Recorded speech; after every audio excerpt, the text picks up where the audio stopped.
तो railway group D की जो वैकेंसी आई है आपके 32,000, उसमें भी बहुत सारे जो लड़के हैं बटे पड़े हुए हैं कि 10th है, जो है वो किसी का आईटीआई है, तो किसी का अप्रेंटिसशिप है। तो ये सब जो चीज़ें की वजह से आप लोग जो बटे हुए हैं, और पता कि आज एक और न्यूज़ आई है तो आपको और भी बांट देगी। तो ये सरकार की चाल है कि रिजर्वेशन पे रिजर्वेशन। और भाई रिजर्वेशन मानते हैं मैं कि रिजर्वेशन होनी चाहिए, लेकिन ऐसा क्या कि रिजर्वेशन से ही सब वैकेंसी भर दो और बाकी कुछ के लिए बचा ही नहीं रहे। यानी कि जिनके पास ना हाइट है ना ही पैसा है, तो वो लोग जॉब नहीं करेंगे क्या? उनके लिए कोई जॉब नहीं है क्या? आप देखेंगे कि एक अभी-अभी अपडेट आई है जिसमें कि कहा जा रहा है कि अग्निवीर को ग्रुप डी में आपको रिजर्वेशन दिया जाएगा। क्या है तमाम चीज़ों के बारे में डिस्कस करेंगे। चैनल पे नए हैं तो सब्सक्राइब कर लीजिएगा।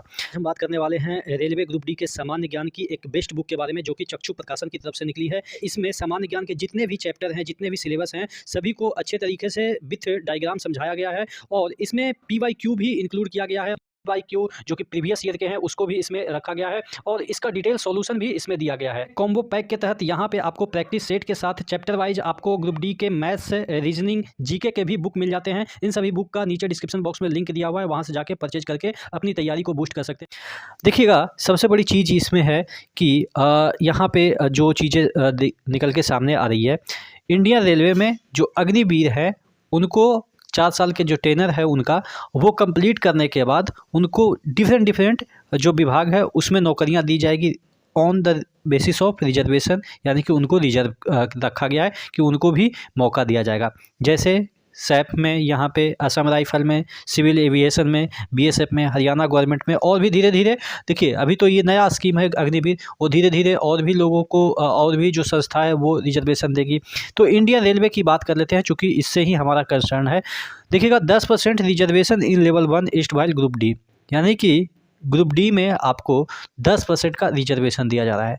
पहले से ग्रुप डी में 20% रिजर्वेशन सीसीए वाले का है। हालांकि इनका तो कहना है कि पूरा ग्रुप डी सीसीए वाले से ही भरा जाए, इनका अपनी मांग है, वो अलग मैटर है। चलिए, 20% एक सर्विसमैन, ठीक है, एक सर्विसमैन का इनका पहले ही से चलता आ रहा है। अब 10% अग्निवीर, ठीक है। अब ये करिए, मानिए कि ये 50% हो गया, ठीक है। और उसके बाद हम आपको बताते हैं कि 10% वैकेंसी आपके 10th बेसिस पे लगभग आता ही है, 10th बेसिस पे, ठीक है। 60% हो गया, 40% बचा आपके आईटीआई के लिए, ठीक है। आईटीआई जो कि ओरिजिनल कर रहे हैं। ग्रुप डी के लिए सबसे पहले आदमी क्या करता है? आईटीआई करता है। अब की बात करते हैं, पहले नहीं करता था।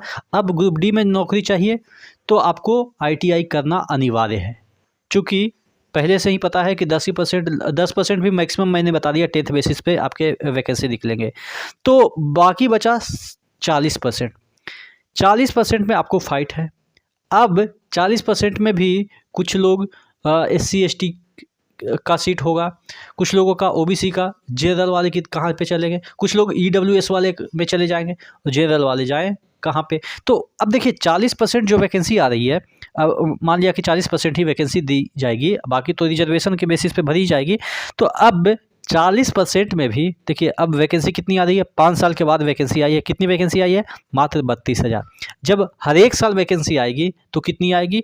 मात्र 4,000, 5,000 यही आएगी, या 10,000 मैक्सिमम आएगी जब हर एक साल। ये जब आप समझ सकते हैं कि 5 साल के बाद, यानी कि 6 पचे 30, एक साल में 6 ही हज़ार वैकेंसी खाली हुआ। इनके अकॉर्डिंग तो यही है ना, 6 साल के बाद आ रही है, तो 5,000 के अप्रॉक्स मान लेते हैं, 5 ही हज़ार खाली हुआ एक साल में। तो हर एक साल 5 ही हज़ार वैकेंसी आएगी अगली बार से, अगली बार जब आएगी तो 5,000। अब 5,000 में जो है वो आपको पूरा एलॉगरिथम समझा रहे हैं जिससे कि आप समझ पाएँ कि क्या चल रहा है। 5,000 में 60% तो रिजर्व रहेगा, 40% वैकेंसी आपके रिजर्व इन द सेंस कि आईटीआई वाले के लिए उसमें मौका बहुत कम ही चांस है, ठीक है। हालांकि वो भी 10th बेसिस पे रिजर्व जो फाइट है वो कर सकते हैं, लेकिन आप लोग जानते हैं कि थोड़ा सा वहाँ पे फाइट तगड़ा होगा। तो 5,000 का 40%, 524, मात्र 2,000 वैकेंसी आईटीआई वाले के लिए रहेगा अगले साल से। ये 2,000 सीट जानते हैं कहाँ पे निकलती है? यूपीएससी में निकलती है, ठीक है। 1,000 लोग तो वहाँ पे भी सेलेक्ट होते हैं, और ग्रुप डी में कितनी निकलेगी? 2,000। तो आप समझ सकते हैं कि भाई ग्रुप डी का लेवल कहाँ पे जा रहा है। धीरे धीरे रिजर्वेशन ठूस ठूस के भरे जा रहे हैं। भाई हम अगर कह दें कि कोर्ट में रिजर्वेशन दे दिया जाए तो देखिएगा कितना भगदड़ होता है, लेकिन ये जो सबसे निचला पोस्ट है और इसमें भी इतना रिजर्वेशन। अब मैं रिजर्वेशन के खिलाफ नहीं हूँ, लेकिन फिर भी बच्चे कहाँ पे जाएंगे? जिसका स्टैंडर्ड कम होता है पढ़ाई में, थोड़ा सा कम पढ़े, आपको लगता है कि थोड़ा सा कम मेहनत पे भी सिलेक्शन हो सकता है, वही ग्रुप डी के लिए ज्वाइन करते हैं या ग्रुप डी के लिए प्रिपरेशन करते हैं। भाई तो एसएससी में तो ऑलरेडी वैकेंसी कम आ रही है, बैंकिंग तो मर्ज हो ही रहा है, प्राइवेटाइज बैंकिंग को किया जा रहा है, यानी कि ये नीति अपनाई जा रही है कि धीरे धीरे सभी चीज़ों को प्राइवेट कर दें। आप क्या सोचते हैं नीचे कमेंट बॉक्स में कमेंट करके ज़रूर बताइएगा। नेक्स्ट वीडियो मिलते हैं, तब तक के लिए जय हिंद।